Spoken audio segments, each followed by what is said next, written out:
আসসালামু আলাইকুম। কেমন আছেন আপনারা সবাই? আশা করছি আল্লাহর অশেষ রহমতে আপনারা সবাই খুব ভালোই আছেন। আলহামদুলিল্লাহ, আল্লাহ তাআলা আমাদেরকেও খুব ভালো রেখেছে। তো আবারও আসলাম আপনাদের মাঝে নতুন একটা ভিডিও নিয়ে। আমার শাশুড়ির নামে যে এতিমখানাটা আছে, তো তার পক্ষ থেকে একটা মিলাদ মাহফিলের অনুষ্ঠান করেছিলাম। প্রতি বছরই কিছু না কিছু করি। তো যারা দুনিয়া থেকে গত হয়েছে তাদের জন্য কিছু দোয়া খায়ের ব্যবস্থা করা হয়েছে। তো তারই কিছু অংশ অয়নের বাবার মোবাইল থেকে আমার বড় ছেলে ধরে রেখেছিল। তো সেই অংশটুকুই যে আমার ভিডিওতে জোড়া দিয়ে দিয়েছি। তো আশা করছি আপনারা সবাই মৃত ব্যক্তিদের জন্য দোয়া করবেন। এটা বলবো না যে শুধু আমার বাবা মা বা আমার শ্বশুর শাশুড়ি, আমার আপনজনদের জন্য, সবার জন্য সবাই দোয়া করবেন। কারণ এই মাসে অন্তত আর যাই হোক দোয়াটা বিফল হবে না, এটা তো আমরা সবাই জানি।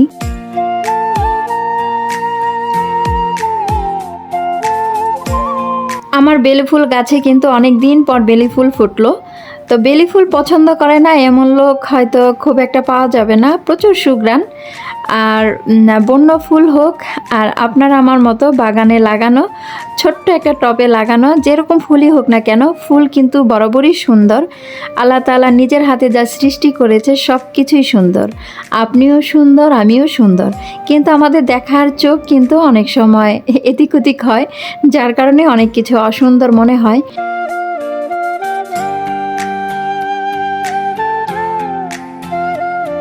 আজ একটু সকাল সকাল ঘুম থেকে উঠেছি। তো টুকটাক ঘরের যা কাজ আছে অফ ক্যামেরাতে অনেকটাই গুছিয়ে নিয়েছি।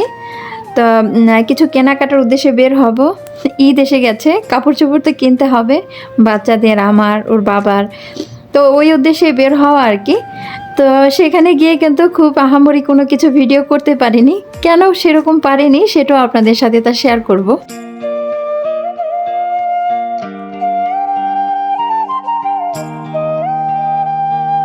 তড়িঘড়ি করে কাজ করছিলাম, বাইরে যেহেতু বের হব, এর মাঝে দুইটা পার্সেল আসলো। বেশ কয়েকদিন আগে দুইটা স্ট্যান্ড অর্ডার করেছিলাম, একটা মগ রাখার স্ট্যান্ড আর একটা ঢাকনা রাখার স্ট্যান্ড। তো আমার রান্নাঘরটা যেহেতু ছোট, কোথায় কি লাগাবো সেটা চিন্তা করে কখনোই সেই রকমভাবে কোনো কিছু কেনা হয় না। তবে এই দুইটা প্রোডাক্ট কিন্তু আমার খুব বেশি প্রয়োজন ছিল, ওই জন্যই কেনা। তবে কখন কোথায় কিভাবে লাগাই সেটাও আপনাদের সাথে দেখাবো বা শেয়ার করব।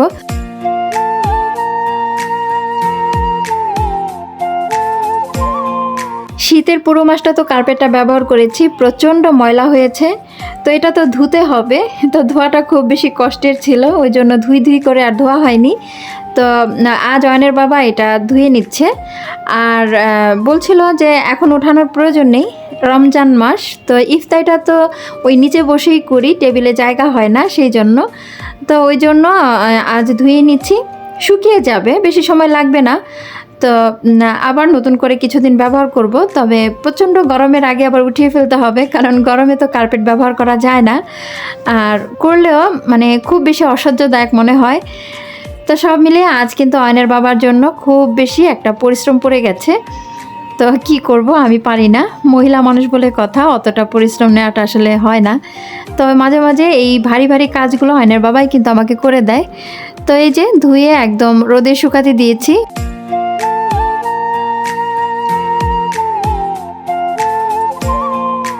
আজ যেহেতু কিছু কেনাকাটার উদ্দেশ্যে বের হব, তো আস্তে আস্তে তো অনেকটা রাত হয়ে যাবে, তো ভাবলাম রান্নাটা সেরেই ফেলি। অয়নের বাবা 2 রকমের ফুলকপি নিয়ে এসেছে। এই রঙিন ফুলকপিটা এর আগে আমি কখনো খাইনি। এটা সাধারণত বাইরেই দেখা যায়, তবে এখন আর দেশ আর বাহির নেই, আমাদের এখন সব কিছু হাতের নাগালে পাওয়া যায়। তবে এই ফুলকপিটা কাটতে গিয়ে আমার প্রচণ্ড রাগ হচ্ছিল, কারণ প্রচুর পোকা। আপনারা দেখলে কতটা বুঝতে পারবেন জানি না, হয়তো রঙিন ওই জন্যই এত বেশি পোকা। তো আমি অনেক কষ্টে বেছে বেছে তারপর কিছু অংশ নিয়েছি আর বাকিগুলো ফেলেই দিয়েছি। বড় বড় এক একটা পোকা, এগুলো দেখে তো আসলে খাওয়া যায় না। অয়নের বাবার উপর রাগ করছিলাম যে কেন আনলা। আসলে সাদা যে ফুলকপিটা, যেটা ছোট্টবেলা থেকে খেয়ে খেয়ে বড় হয়েছি, ওইটাতে কিন্তু এত পোকা ছিল না। তো ওই যে কথায় বলে না, দেশি পণ্য খেয়ে হই ধন্য, ওই রকম অবস্থা হয়েছে আর কি। তো এই তো স্বাদ কিন্তু একই রকম, শুধু কালারটাই আলাদা।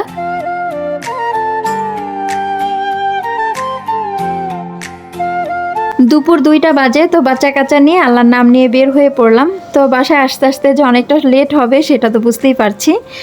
আর এই পর্যন্ত কারা ধৈর্য ধরে ভিডিওটা দেখছেন আমার ঠিক জানা নেই। যদি ভিডিও ভালো লাগে আশা করছি একটা লাইক দেবেন, আর নতুন হলে পরিবারের সদস্য হতে পারেন। আমি কিন্তু সেরকম কারো ভিডিও দেখতে পারি না বা সময়ও পাই না, সময় পেলেও দেখা যায় সেরকম ধৈর্য শক্তিও নেই।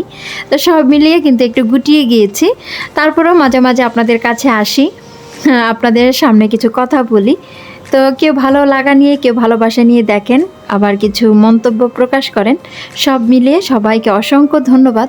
আমি কারো পরিবারে যাই বা না যাই, আপনারা যে কষ্ট করে আমার ভিডিও দেখেন এবং সুন্দর করে কমেন্ট করেন, এর জন্য আবারও বলছি অসংখ্য ধন্যবাদ।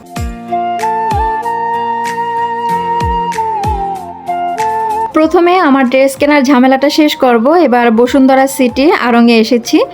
তো এখানে ভালোই কালেকশন আছে, তবে ভিডিও করা যেহেতু নিষেধ ওই জন্য আর ভিডিও করতে পারিনি।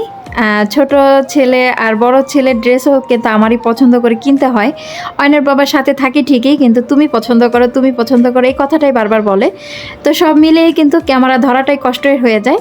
তারপরে যতটুকু পেরেছি, এই যে হালকা পাতলা ততটুকু ভিডিও করেছি। আর আড়ংয়ে আসলে তো আসলে আমার সব কিছু কিনে নিয়ে যেতে ইচ্ছে করে, কারণ সব জিনিসই সুন্দর। বিশেষ করে এই যে ঘর সাজানোর জিনিসগুলোর প্রতি একটা আলাদা আকর্ষণ থাকেই, এটা আমার না, সবার বেলায়। তো অয়নের বাবার সাথে যেহেতু এসেছি, এগুলোর প্রতি এখন আর আকর্ষণ থাকলেও কেনার সাধ্য নেই। আমি যখন একা একা আসি তখন কিন্তু এই বিষয়গুলো আমার খুব ভালো হয়। আর অয়নের বাবার সাথে গেলে আর ওইটা হয় না, দরকারি জিনিসগুলো ছাড়া কোনো কিছু নিতে পারবাও না, বা আসলেও পরে আসবা, এই কথাগুলোই বারবার শুনতে হয়। তো কি আর করার, ওই চললো আর কি, আর তাই করলাম। তো বড় ছেলের কিছু ড্রেস এখান থেকে নিয়ে নিয়েছি, আর এখান থেকে আবার টপ 10-এ যাব।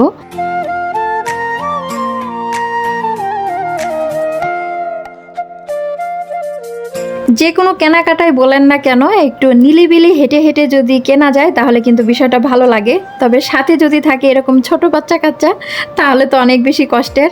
অয়নের একটু পরপর ক্ষুধা লাগছিল, তারপরে খুব বায়না ধরছিল ওখানে যাবে, এটা করবে সেটা করবে। তো ওই সামাল দেব নাকি কেনাকাটা করব, সব মিলে একটু ঝামেলা হয়ে যায়।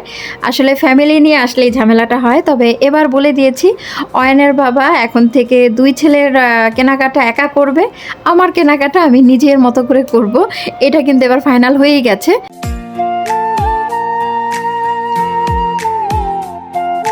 শপিং মল থেকে বের হতে না হতেই মাগরিবের আজানের সময় হয়ে গেছে। তো পাশেই কিন্তু একটা বড় রেস্টুরেন্ট ছিল, তবে ভেতরে মোটেও জায়গা ছিল না, ইফতারি তো করতে হবে। তো এই যে একাধারে আমরা অনেক লোক এখানে বসে ইফতারি করে নিচ্ছি। সুন্দর একটা পরিবেশ তারা গুছিয়ে দিয়েছে। তো আলহামদুলিল্লাহ, একটা নতুন অভিজ্ঞতায় কিন্তু আজ ইফতারি করলাম। সাধারণত এইভাবে কখনো করা হয় না, তবে টুকটাক ওইটুকুন সময়ের মধ্যে যতটুকু পেরেছি আর কি, এভাবে এই যে গুছিয়ে তাড়াতাড়ি বসে পড়েছি। তো ওইখান থেকে আবার চলে এসেছি টপ 10-এ, যেখানে আমার বাচ্চাদের আইটেমগুলো খুব বেশি ভালো পাওয়া যাবে। আসলে ছেলেদের কাপড় চোপড় আর কি বলবো, মেয়ে হলে হয়তো দেখানোর চেষ্টা করতাম, তবে ছেলে বাবুদের কাপড় চোপড় আমার অতটা ভালো লাগেও না, বা ভিডিও করা খুব একটা পছন্দের মধ্যেও ছিল না, ওই জন্য সেরকম করা হয়নি। তো এই যে এখান থেকে বড় ছেলের আরও কিছু কেনাকাটা, তারপর ছোট ছেলের সব কিছু কেনাকাটা এখান থেকে সেরে নিয়ে তারপর কিন্তু বাসায় গিয়েছিলাম।